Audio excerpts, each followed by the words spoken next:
이해찬 전 총리는 1952년 12월 충남에서 태어나 서울대 사회학과에 진학했습니다. 1970년대 유신체제 아래에서 학생운동에 뛰어들었고 1974년 민청학년 사건으로 처음 투옥되며 대야운동가가 됐습니다. 1980년 김대중 내란음모 조작 사건으로 다시 구속돼 2년 6개월 뒤 크리스마스 특사로 석방됐습니다. 입학 14년 만인 1985년 서울대를 졸업한 그는 민주화 운동에서 제도권 정치로 무게중심을 옮겼습니다. 군 트럭에 집중을 한 군인들이 학교에 진주하는 모습을 현장에서 목도를 하면서 그때부터 제가 이제 학생운동, 제야운동, 정치를 해서 오늘까지 딱 50년이 이제 흘렀습니다. 이해찬 전 총리는 1987년 평화민주당에 입당했고 1988년 13대 총선에서 서울 관악구에 당선되며 처음 국회에 입성했습니다. 당시 김대중 총재로부터 가장 똑똑한 초선 의원이라는 평가를 받으며 정책통으로 주목받았습니다. 저에게는 김대중 대통령님은 정치적인 스승이셨습니다. 고 김대중 대통령이 반듯한 족적이 있기에 저와 민주당은 항상 그 뒤를 따라 걸을 것입니다. 이후 김대중 정부에서 초대 교육부 장관을 맡아 대입제도 개편을 주도했습니다. 한 가지만 잘해도 대학에 간다는 발언과 함께 입시 경쟁 완화를 내세운 교육개혁을 추진했고 이른바 이해찬 세대라는 신조어를 남겼습니다. 노무현 정부에서는 국무총리를 지내며 책임 총리의 대명사로 꼽혔습니다. 대통령과 긴밀히 소통하며 국정 전반을 총괄한 가장 강력한 실세 총리로 평가받았습니다. 정치권에선 이 시기부터 그를 친노 좌장으로 불렀습니다. 헌법에 규정된 대로 총리를 안 하시겠습니까? 그러더라고요. 그 밖에 행정 내치에 관한 권한, 이거는 총리가 책임지고 하는 걸로 그렇게 해서 두 개의 기능을 나누고.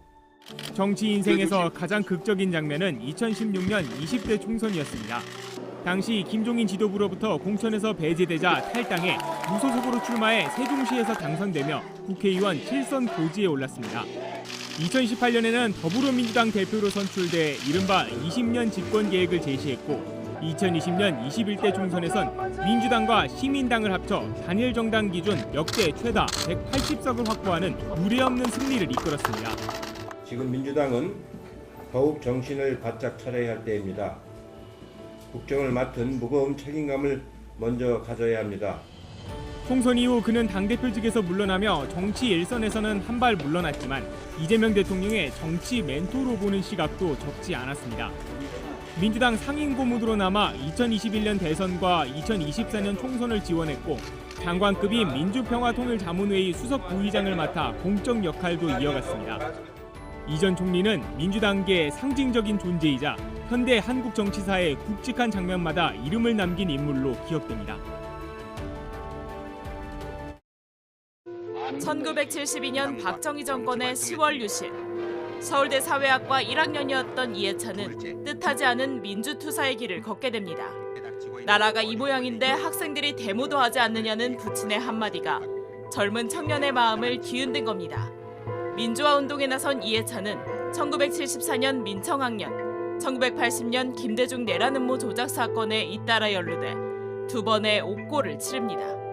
이후 제야운동에 매진하다 1987년 민주쟁취국민운동본부 상임집행위원으로 선출되며 6월 항쟁의 전면에 나서게 됩니다. 대통령 직선제를 쟁취한 뒤 치러진 대선에서 제야 인사들과 함께 평화민주당 김대중 후보를 지지하며 정당 정치에 발을 들여놓습니다. 이듬해인 1988년 13대 국회의원에 당선되며 본격적인 정치인의 삶을 시작합니다. 초선 이해찬은 노무현, 이상수 의원과 함께 국회 노동위 3총사로 맹활약을 펼칩니다. 50 청문회에선 특유의 송곳 같은 지리로 이른바 전국구 스타 의원으로 떠오릅니다. 속된 말로 걸레는 빨아도 걸레라는 말이 있습니다. 이토록 철면피한 전두환의 위증을 그대로 묵인하고서 우리가 어떻게 국민의 대표라고 자처할 수가 있겠습니까? 모두 7번의 총선에서 승리하며 불패 신화를 써내려갑니다. 교육부 장관, 총리, 당대표 등 정관계 요직도 두루 거쳤습니다. 민주진영의 킹메이커로서 족적은 더 크고 깊습니다. 김대중, 노무현, 문재인, 그리고 이재명 대통령까지 이어지는 민주정부의 탄생의 중심엔 늘 그가 있었습니다. 존경하는 이해찬 전 대표님께서 건강하시게 그리고 행복한 마음으로 새로운 대한민국을 지켜봐 주시기를 바랍니다. 이 대통령은 존경하는 어른에게 민주평화통일자문회의 수석 부의장 자리를 맡겼습니다. 민주평통의장이신 이재명 대통령께서는 지난 8.15 경축사에서 분열과 배제의 어두운 에너지를 서울연구와 통합, 연대의 밝은 에너지를 바꿀 때 우리 사회는 더 나은 미래로 더 크게 도약할 수 있다고 강조하셨습니다. 국민과 함께 평화 공존과 번영의 한반도를 향해 전진해 나아갑시다. 73세를 일기로 영면에 들면서 본인의 손으로 만든 이재명 정부의 성공을 끝까지 지켜보지는 못하게 됐습니다.